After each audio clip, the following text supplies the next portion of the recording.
que había dado una indicación en el sentido de que me recordaran el punto en el que nos quedamos, y en esta sección E me parece que lo que debo compartir hoy es las características especiales que tiene el juicio cognitorio. Me parece que eso era lo que habíamos dicho que íbamos a compartir. Ya habíamos terminado con la etapa apud iudicem, según recuerdo.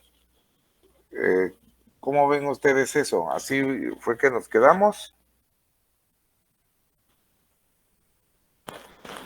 Porque les recuerdo, permítanme que les comparta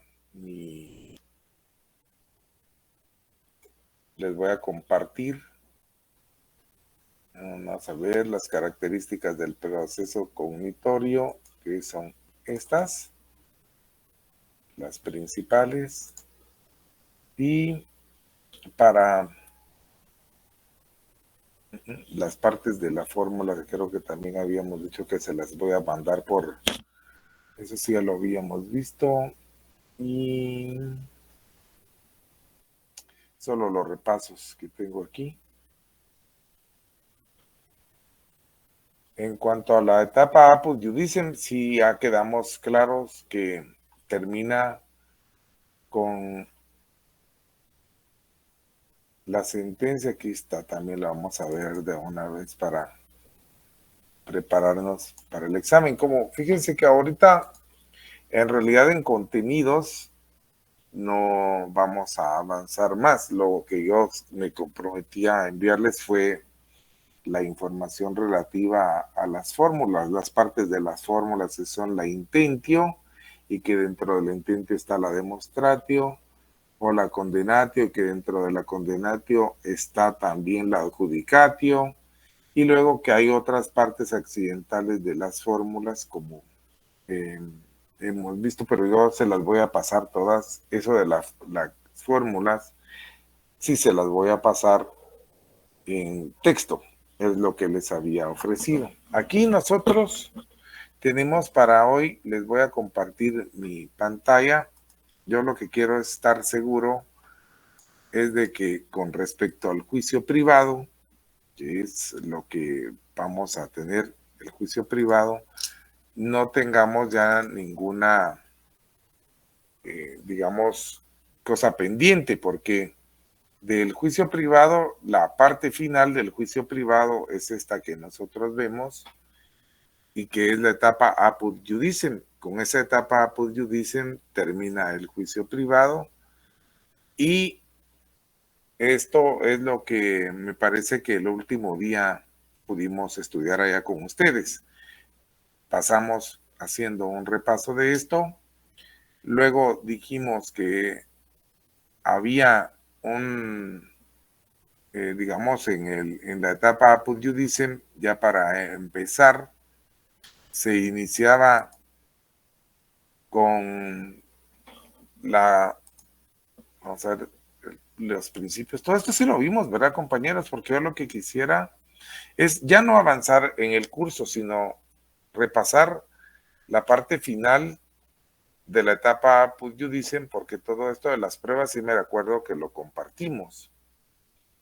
Vimos los principios que generan las pruebas.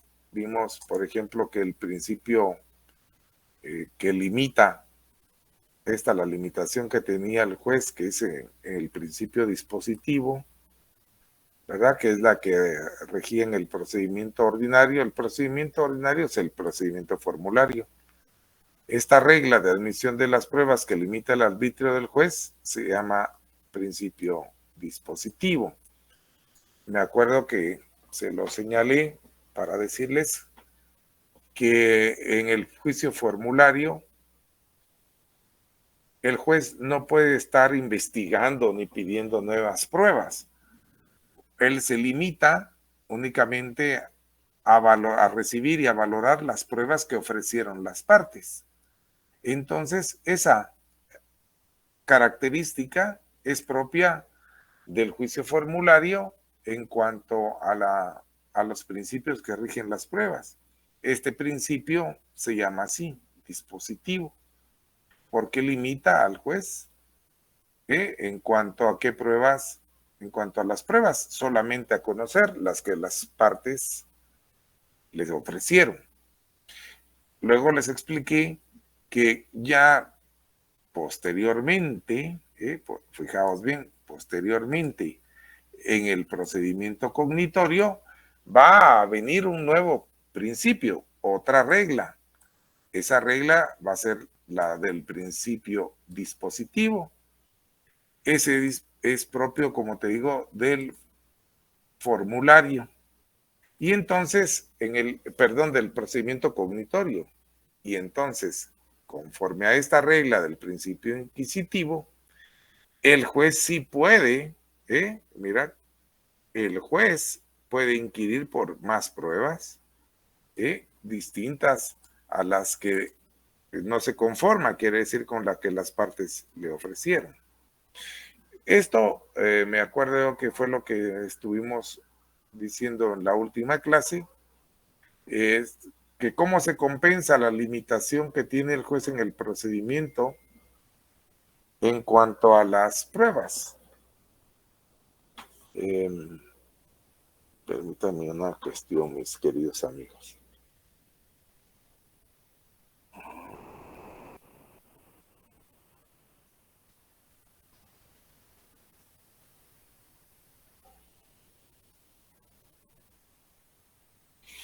Bueno, es una notificación. Bueno, la limitación del juez que tiene en el principio formulario, ese principio que hemos visto que se llama dispositivo, se ve compensada porque en el principio dispositivo él, si bien es cierto, no puede inquirir por más pruebas, no puede andar buscando más pruebas, en cambio queda compensado eso con la libertad que tenía para valorarlas. Las pocas pruebas que le haya dado las partes, el juez puede valorarlas según sea su opinión, según le parezca a él mejor. Entonces, a ese método de poder valorar el juez las pruebas se le llama principio de libre apreciación. Entonces, ese principio de libre apreciación es aquel conforme el cual el juez puede valorar según su opinión las pruebas que le han presentado las partes. En cambio, en el procedimiento cognitorio, después, ya en el procedimiento cognitorio, sabemos que lo que rige es el principio inquisitivo, porque el juez se puede allegar prueba, el juez puede investigar, pero la prueba él ya no la puede valorar como él quiera, conforme a su juicio, no, sino que la prueba ya es una prueba que se llama tasada, y según esta prueba, las pruebas se valoran de acuerdo con la ley, de acuerdo con determinadas reglas, dice aquí, pero es la ley. ¿Por qué? Porque es la ley la que regla cuánto vale, qué valor tiene determinado medio de prueba. Y entonces, así queda denominado el principio de la prueba en el procedimiento cognitorio, se llama prueba tasada. En el cognitorio, el principio que rige es el inquisitivo, en cuanto a que el juez ya no puede, el juez puede investigar, allegarse más pruebas, pero la prueba él la valora con respecto al valor que ya le impone la ley, porque la ley ya tasó cómo se debe valorar cada prueba.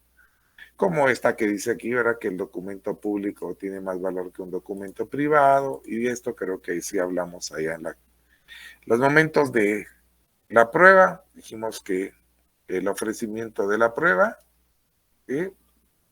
tú ofreces en la prueba A, la prueba B, la prueba C. Esas son las pruebas que tienes que aportar, porque solamente ofreciste en el momento del ofrecimiento que se hace con la demanda ABC. En el caso del derecho romano, el ofrecimiento de pruebas se hacía en la etapa, la primera, en la etapa in iure, y quedaba plasmada esa prueba en la litis contestación, ¿se acuerdan? Y ahora, pues va a haber que aportar esa prueba. Se ofreció A, B, C como pruebas, pues en el momento de la aportación tú tienes que aportar A, B, C. No puede uno aportar otra prueba, una D, por ejemplo, porque entonces no se ofreció. Y era lo que explicábamos allá en la clase. Entonces, como en la actualidad todavía esos son los tres momentos de la prueba que enseña la doctrina y que la ley así considera. El ofrecimiento de las pruebas, compartíamos allá en la clase, se debe hacer junto con el primer escrito en la demanda. Ahí se ofrecen las pruebas con que uno pretende, con las que uno vaya a probar su pretensión. Y entonces uno dice, ofrezco probar los hechos relatados, con los siguientes medios de prueba, A, B, C. Y se va a abrir a prueba el proceso. En ese momento de la aportación, cuando se abra a prueba el proceso, entonces uno viene y pone su memorial podrías poner tú, por ser el momento procesal oportuno. Y con citación de la parte contraria, vengo a aportar la prueba que fue ofrecida en su oportunidad consistente en A, B, C. Claro, no podrías ofrecer otra más porque no podrías otra más porque no fue ofrecida en su oportunidad procesal. Si en cambio, te explicaba yo, el juzgado se equivocara y admitiera la prueba de, como está la contraparte y la aportación de pruebas se da con citación de la parte contraria, allí tiene su oportunidad la parte que está fiscalizando, la contraparte, de manifestar, porque si el juzgado le diera como admisión, diera como buena la admisión de una prueba que no se ofreció en su oportunidad, aquí ejemplificada con la D, tendría esa parte la oportunidad de impugnar de nulidad del procedimiento, porque se está admitiendo una prueba que no se había ofrecido. Y el diligenciamiento de la prueba, que dijimos que es el momento procesal en que el juez efectivamente conoce por sus sentidos, ya sea de la lectura, de la observación, de los medios de prueba, y entonces les da el valor que él piensa que tienen los medios de prueba, si es en el procedimiento formulario y si es en el procedimiento cognitorio, entonces ya él se tendrá a ver si esa prueba ya está considerada de su valor en la ley, le dará el valor que la ley establezca. Ahora, las pruebas, decíamos que las pruebas en el proceso civil romano pueden ser básicamente orales, pero también hay otras. Las pruebas que son orales se refieren a las declaraciones que hacen las partes, porque las partes pueden declarar, son las partes. Cuando las partes son las que declaran, las partes pueden ser el actor o el demandado, entonces su declaración es de parte. Pero si la declaración es de una tercera persona, por ejemplo, un testigo, entonces obviamente se llama declaración de testigos. Pero también puede haber otras pruebas como los peritajes y los documentos escritos. Ahora también en estos tiempos tenemos medios de prueba que son llamados científicos, como pueden ser los estudios, las filmaciones, los videos, las grabaciones de video o de audio y pruebas médicas, físicas, etcétera. Pero tenían también pruebas, entonces las declaraciones, miren, por ejemplo, los testimonios, las declaraciones de testigos, pues son las declaraciones de testigos, se llaman testimonios. Y por lo regular, en el derecho romano, los testigos, dicen los libros, que acudían voluntariamente a dar su testimonio, pues no estaban obligados a declarar. salvo cuando hubiera un acto solemne, por ejemplo, la lectura de un testamento. Esas son las pruebas escritas, orales. Entonces, las pruebas orales, ¿cuáles serían? La declaración de las partes o las confesiones y los testimonios. Esos serían pruebas orales. Luego, las pruebas escritas son los documentos. Bueno, los documentos pueden ser cartas privadas, libros, todo tipo de documentos. En el tiempo de los romanos, evidentemente no había tanto papel, entonces dice que se redactaban sobre tablillas que eran cubiertas con cera. Y en fin, pero son documentos estos los que ya mencionamos. ¿Qué otra prueba había? Vamos a ver. Bueno, básicamente quedémonos con estos porque con las pruebas escritas, los documentos y las pruebas orales, que ya dijimos que son las pruebas orales, la declaración de parte, el juramento y los testimonios. ¿eh? Y las pruebas, luego, ¿qué otras pruebas hay? Los documentos, son pruebas escritas. Con eso nos vamos a quedar.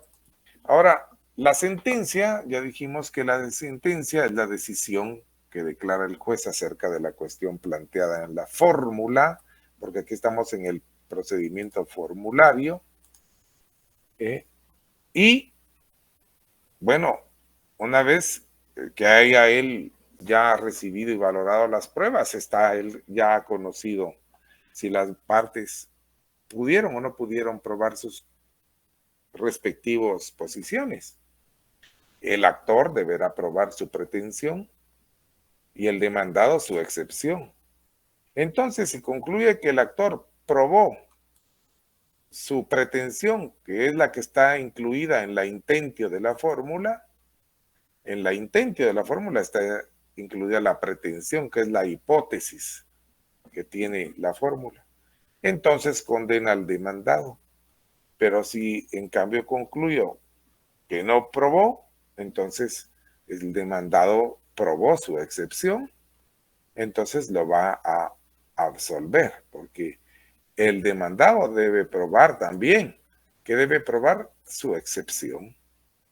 Acuérdense ustedes que el actor lo que tiene que es el ejercicio de algo llamado acción, ¿verdad? Y lo que es para el actor la acción, ¿eh? es para el demandado la excepción. Entonces, con esto nos quedamos de la etapa apud iudicem, la decisión del juez. Ya vemos aquí que no obstante es un ciudadano particular, porque hemos sabido que es al particular, al jurisprudente, al sabio, al que es muy justo, al que es experto en lo justo, lo ha nombrado el magistrado pretor para que pueda juzgar. Le ha delegado ese poder de juzgar. Y entonces, aunque él sea a un particular, la decisión que él expresa es la sentencia, entonces es una decisión definitiva, porque está obedeciendo y cumpliendo con el mandato que ha proferido el pretor. No hay, quiere decir entonces que no hay apelación en el procedimiento formulario, no hay apelación. Aquí que se me metió esta cochinada, permitan, ahí está. Bueno, con esto nos quedamos del procedimiento formulario. Luego quisiera que me acompañen para ver las características esenciales del procedimiento cognitorio, porque de aquí, pues ya básicamente lo que hay que saber es casi lo mismo, lo único que cambia es quien tiene la administración de la justicia, es decir, la facultad de juzgar, es decir, la jurisdicción, ¿quién la tiene? Ya sabemos que es el magistrado pretor un funcionario público ahora y que el titular de la jurisdicción va a ser el príncipe. Entonces el procedimiento cognitorio se llama así porque se da en principio dentro de una época diferente del derecho romano, se da durante la época posclásica del derecho romano, por eso decimos que es el procedimiento propio,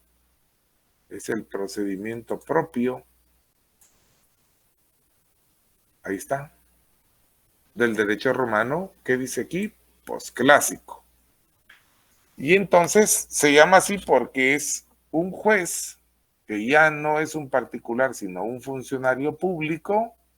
Les voy a explicar eso. Lo que sucede es que este procedimiento cognitorio, como se da en la época posclásica, quiere decir que ya es durante el imperio. Y es el emperador el titular de la jurisdicción, ya no es el magistrado pretor el titular. El titular de la jurisdicción, es decir, el que tiene la responsabilidad, el que tiene la facultad de juzgar, es el emperador o también llamado príncipe. En la época posclásica es durante el Imperio Romano. En la fase de imperio está ya la civilización romana. Y entonces, como el príncipe, el emperador es el titular de la jurisdicción, él ahora forma nuevos funcionarios judiciales. Siguen teniendo el título de pretor, pero ya no son magistrados. Ahora son funcionarios judiciales, porque los ha contratado el príncipe o el emperador, también llamado así.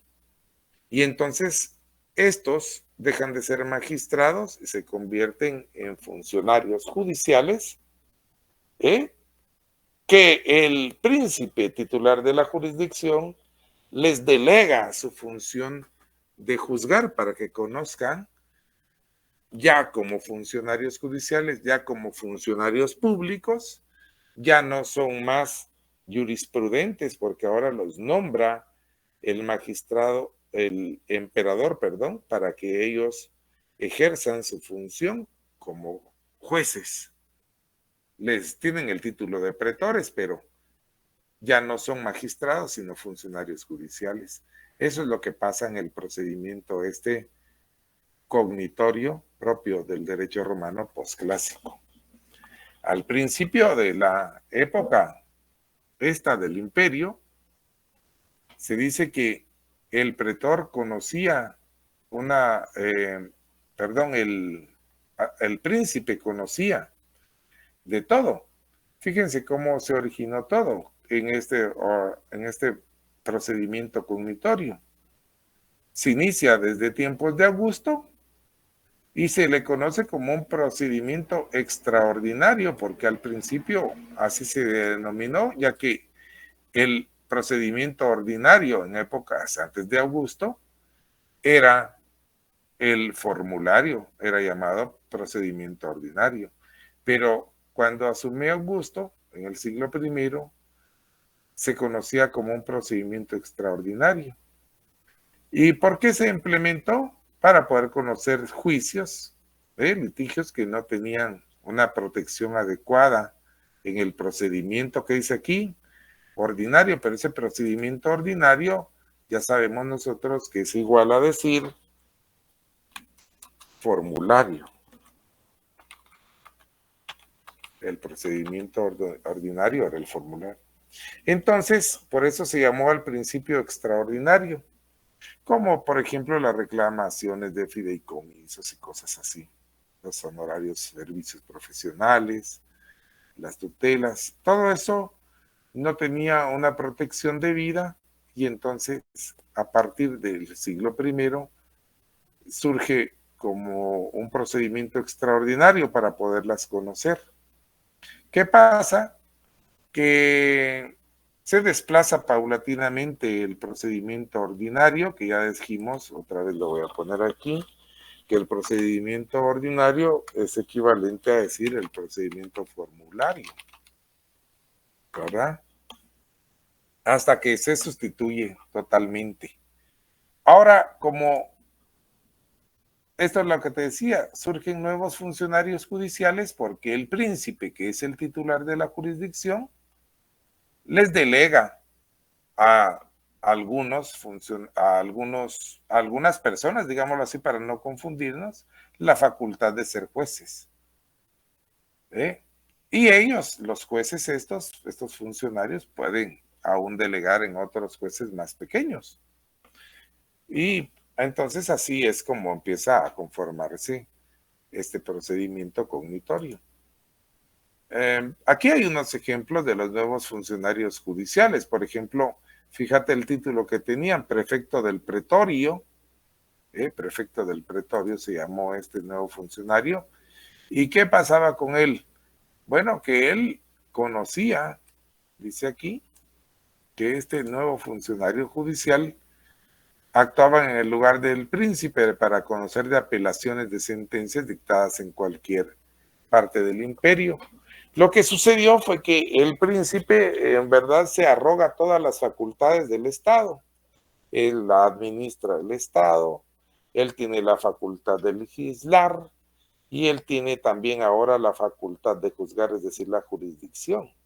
Pero ni modo que se va a dar para tanto, no se da abasto. Entonces delega esas responsabilidades. Al principio él conocía la Cancillería del Príncipe, conocía todos los juicios desde principio a fin, pero no cabe duda que se volvió una situación que era inmanejable y entonces él tuvo que crear esos nuevos funcionarios judiciales para desahogar la Cancillería Imperial y que fueran esos nuevos funcionarios judiciales los que pudieran distribuirse tanto trabajo. Así surge, por ejemplo, este prefecto del pretorio, que actúa en lugar del príncipe para conocer de qué dice aquí, fíjate qué interesante, de apelaciones de sentencias, fíjate, de apelaciones de sentencias dictadas en cualquier parte del imperio. Pero había también este otro funcionario que también se llamaba prefecto, solo que este era de la urbe porque conocía únicamente de causas que tradicionalmente correspondían al pretor y a las apelaciones, esto es lo importante, de sentencias dictadas en Roma. Lo voy a poner en otro colorcito, para que notes tú la diferencia. Este conocido de apelaciones de sentencias dictadas en cualquier parte del imperio. En cambio, este de la urbe, de apelaciones de sentencias dictadas en Roma. Ya ves cómo se van creando esos nuevos funcionarios judiciales y luego habían de otra, digamos, de un grado inferior, como este pretorio de la urbe, que ya vamos a ver en qué el vicario de la urbe se llama. Vamos a ver para que pinte bien. Conocía como delegado del príncipe, mira, de causas de primera instancia. Y así hay otros funcionarios más. Ya no los vamos a enumerar porque no quisiera yo que recargarlos tanto. Con estos me va a valer para efectos del examen, me refiero. El prefecto del pretorio actúa en lugar del príncipe para conocer de apelaciones de sentencias dictadas en cualquier parte del imperio. Cambio este de la urbe, que es ciudad, ¿eh? El prefecto de la urbe conoce, bueno, fundamentalmente su cognición es para conocer de apelaciones de sentencias dictadas en Roma. ¿Verdad?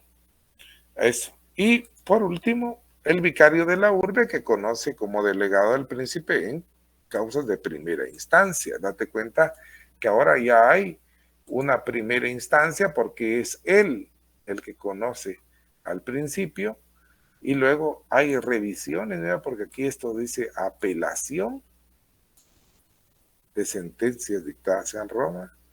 Y este es también para conocer apelaciones, los prefectos eran los que conocían de las apelaciones.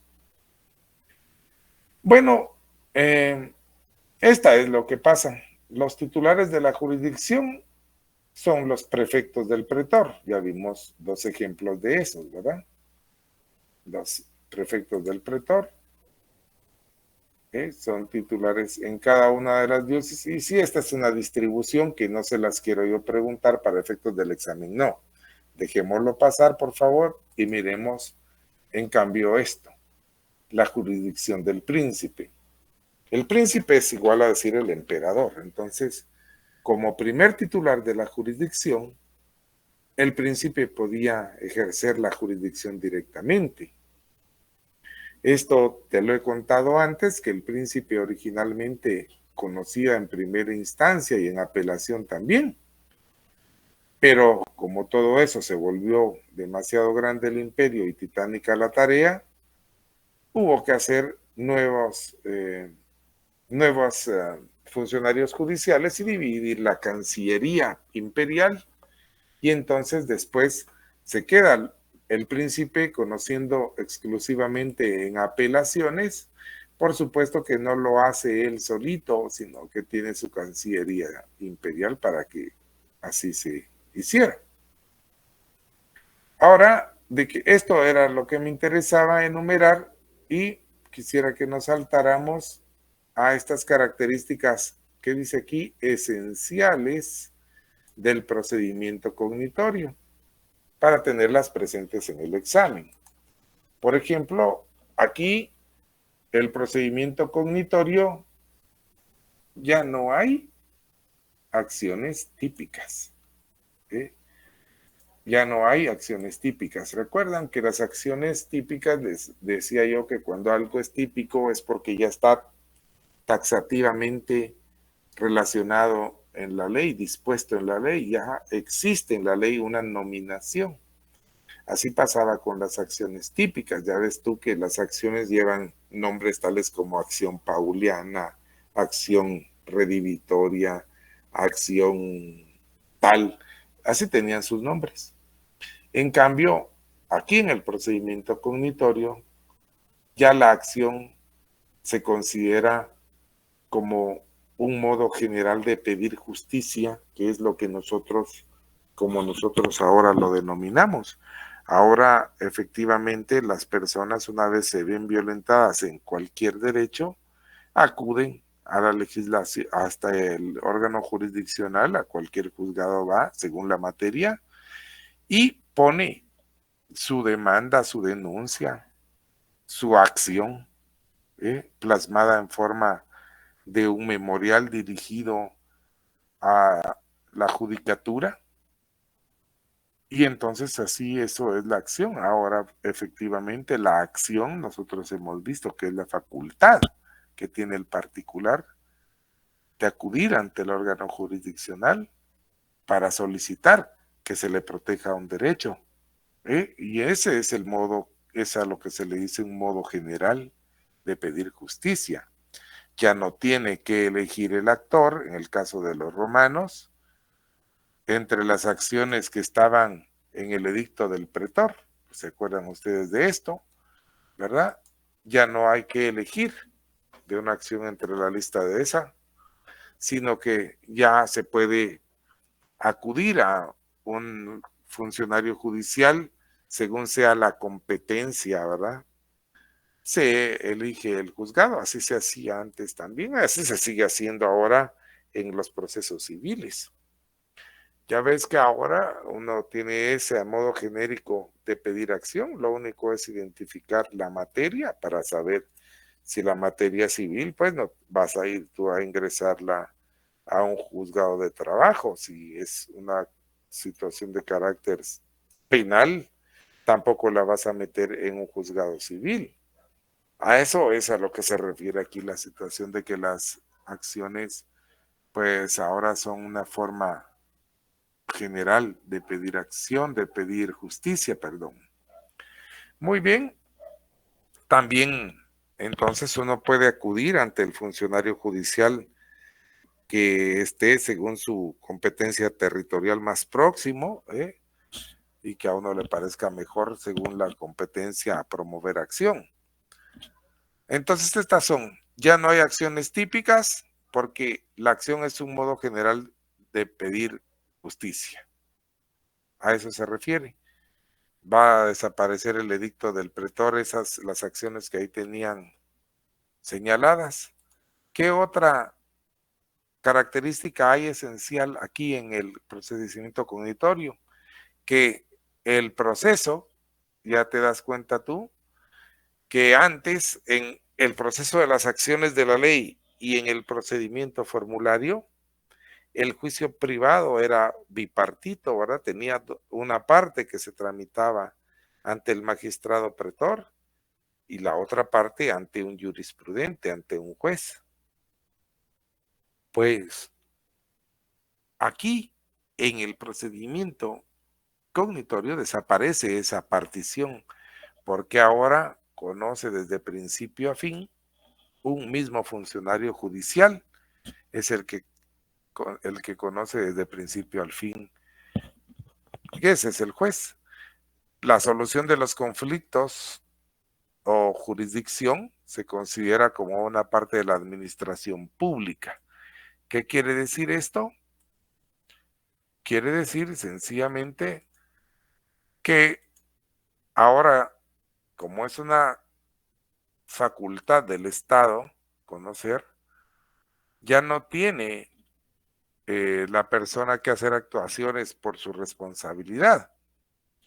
Ahora todo el proceso tiene el carácter de público en el sentido de que hay publicidad del proceso, no de que las acciones sean de carácter e involucren interés común, sino que el interés es particular, pero ahora es el Estado el que debe brindar todo el apoyo.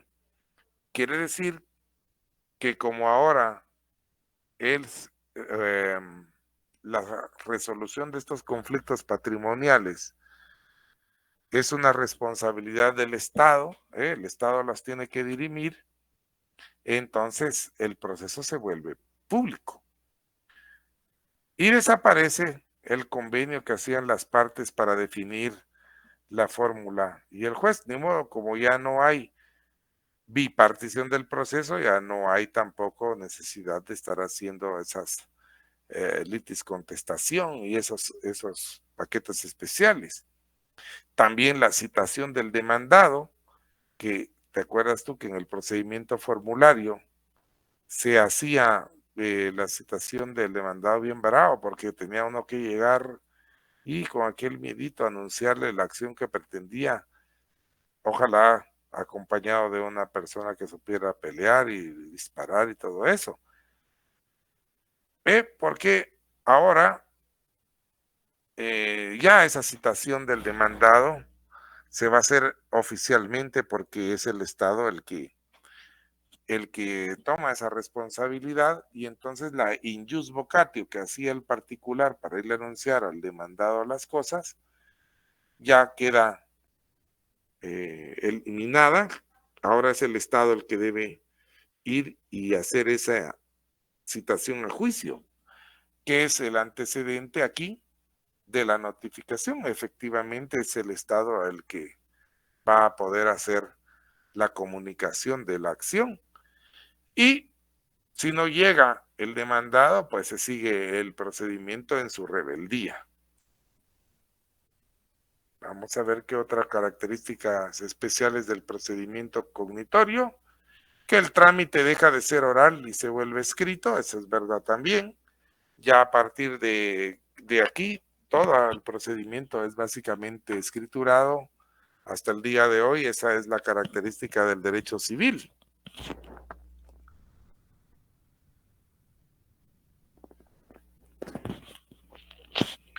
Vamos a ver qué otra situación se puede dar como contra las sentencias. Hemos visto que en el procedimiento formulario anteriormente y en el procedimiento de las acciones de la ley allá en la época arcaica, las decisiones de los jueces eran definitivas, no había ninguna forma de impugnar. En cambio, aquí en el cognitorio, las sentencias de los jueces como hay funcionarios judiciales que son inferiores, se puede apelar ante jueces que sean superiores, porque ahora sí hay jueces de diferente categoría.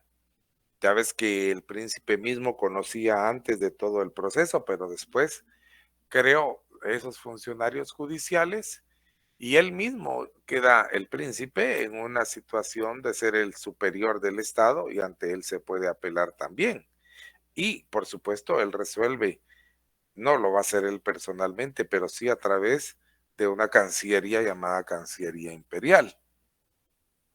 Y la otra característica que habíamos mencionado es en cuanto al sistema de pruebas, que sabemos que aquí en el procedimiento cognitorio, el sistema de pruebas es el inquisitivo, el principio inquisitivo, y en cuanto a la capacidad para valorar las pruebas, el juez está limitado por el principio de la prueba tasada, que significa que las pruebas ya tienen un valor determinado en la ley. La ley les ha determinado su valor. Con eso nos vamos a quedar recordando pues que sí puede haber también apelación, que el trámite es oral, que el principio de la prueba es, en cuanto a su valoración, la prueba tasada, y en cuanto a su recepción, solamente existe el principio inquisitivo. La solución desaparece la bipartición del proceso, ya no hay ese proceso de litis contestatio por consiguiente, y la solución de los conflictos se dice que es administración pública la responsabilidad, por lo cual también quedan en desuso un montón de situaciones que eran propias del procedimiento formulario. Vamos a hacer una pausa en este momento y en 5 minutos pienso yo que será dable que regresemos para concluir esta sesión. Denme en 5 minutos, estoy con ustedes.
Muy bien, jóvenes, vamos a, señoritas, jóvenes, compañeros, compañeras, vamos a seguir en nuestra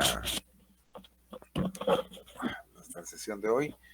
Les quería compartir a continuación unas, eh, lo siguiente, miren, dicen que hablan más las imágenes que 1000 palabras, y entonces aquí les voy a compartir. Hemos estado haciendo me estaba dando cuenta yo que era también un repaso que el otro día les había compartido de una manera diferente. Son también preguntas relacionadas con nuestro segundo examen parcial, de otra manera, y a modo de repaso nada más, como dice aquí, repaso, para que veamos que efectivamente algunas preguntas, algunos contenidos, porque no necesariamente van a ser preguntas, pero contenidos que mi examen parcial va a llevar, si los hemos considerado en en estas situaciones, en nuestras clases. Por ejemplo, ya lo sabemos muy bien, resuelve litigios que se dan en las relaciones patrimoniales entre personas privadas por medio de la sentencia de un juez, que es también una persona privada y no un funcionario público. Yo les ponía estas respuestas, ¿verdad? Aquí todos sabemos que la respuesta correcta, lo que describe aquí el enunciado, es el juicio privado. Y así sucesivamente nos vamos dando cuenta. Por ejemplo, aquí indica la facultad del pretor de atribuir la propiedad o derechos reales a las partes de un litigio. ¿Qué sería? Fíjense que dice atribuir la propiedad o derechos reales a las partes de un litigio, facultad que tiene el pretor. Dar. No, fíjate, por eso es importante el repaso, ¿verdad? Porque cuando se atribuye la propiedad o derechos reales, se está ante una situación en la que el demandado ha admitido o ha confesado que el actor tenía razón. Es como decir, se allanó.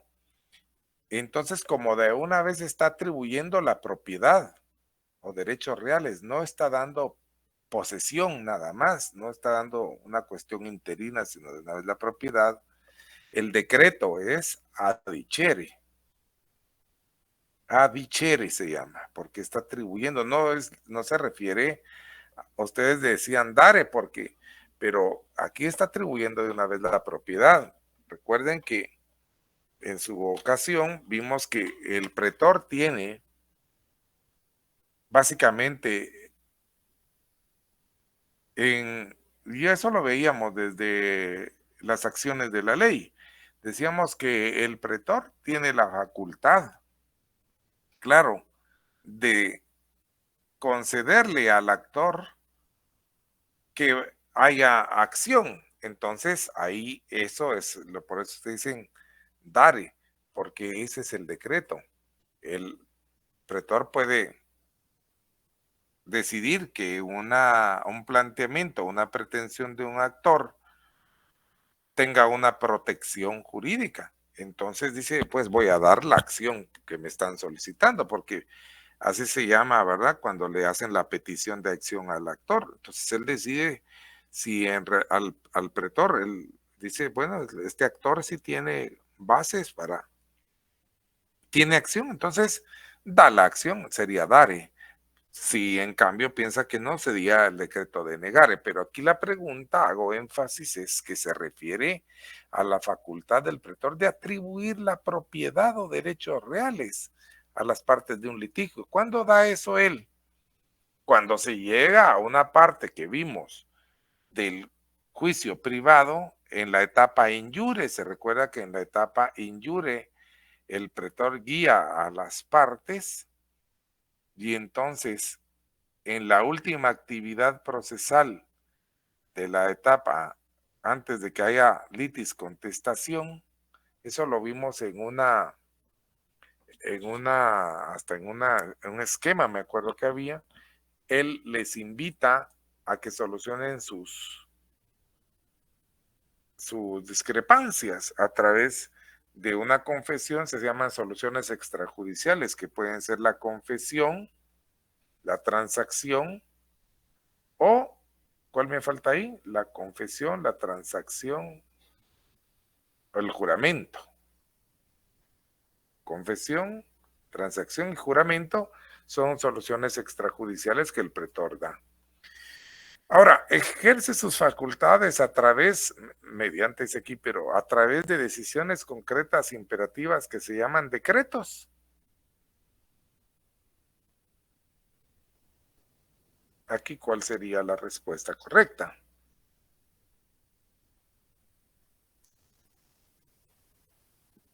Pretor.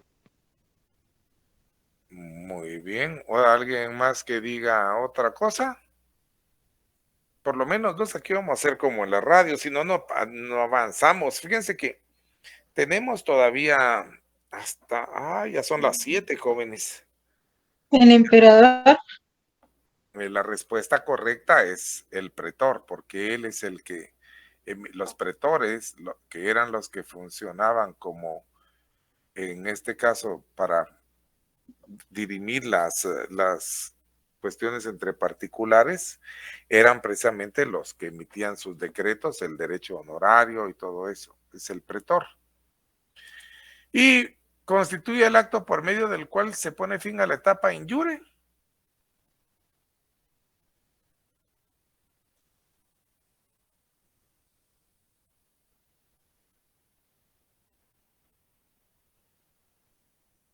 Bueno, ahí me quedo hasta que me digan algo, si no, no pasa. La litis contestación.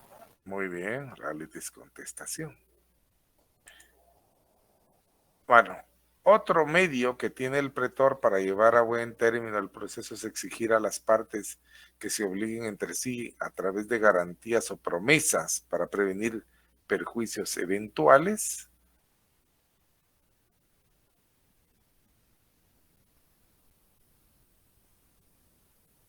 Estipulaciones pretorias. Muy bien, esa es, estipulaciones pretorias. Sigamos antes de que ya son las 7, pero cláusula que introduce a petición del demandado, en ella se expresa un hecho que anula la pretensión que el actor indicó. Suele ir precedida de la frase a no ser que. Esta es la excepción, porque es una parte de la fórmula, la excepción, y siempre va precedida, se las voy a compartir en lo que les decía. Y esta es una definición de acción. Comprende el medio legal que tiene la persona para acudir al poder público del Estado en persecución de un fin jurídico. ¿Qué cree que le asiste? Es la acción. Es lo mismo que hemos definido desde el principio, fíjense. La cláusula que se introduce, quiere decir en la fórmula, que se introduce en la fórmula a petición del actor y que sirve para limitar el alcance de su pretensión, es la prescripción. ¿Me entendéis? Y por último, la parte de la fórmula, es decir, la frase de la misma, en la que se indica el derecho que pretende el actor, contiene la hipótesis que el actor debe proteger. Aquí ya me salió, es la intentio. Bien, aquí nos vamos a quedar hoy. Nos vemos, nos escuchamos todavía cuando nos toca el miércoles. Y seguimos con los repasos, ya nada más preparándonos para para la semana en que, miren, aquí todavía nos falta todo eso. Y me recuerdan, por favor, miren que les pido por favor que me acuerden cuando inicie la sesión el próximo miércoles, que nos quedamos en esto del repaso para que así no seguir avanzando, sino que de una vez entrar a este espacio en el que ustedes puedan tener esas respuestas. Yo quedo pendiente de enviarles a por el Classroom, les voy a compartir en forma de texto, les decía, la parte que se refiere a las fórmulas y a las diferentes partes de la fórmula. Eso lo vimos ya, pero se los voy a pasar en blanco y negro para que lo tengan a partir de mañana y lo puedan ir estudiando. No es muy complicado. Que pasen feliz noche y con permiso.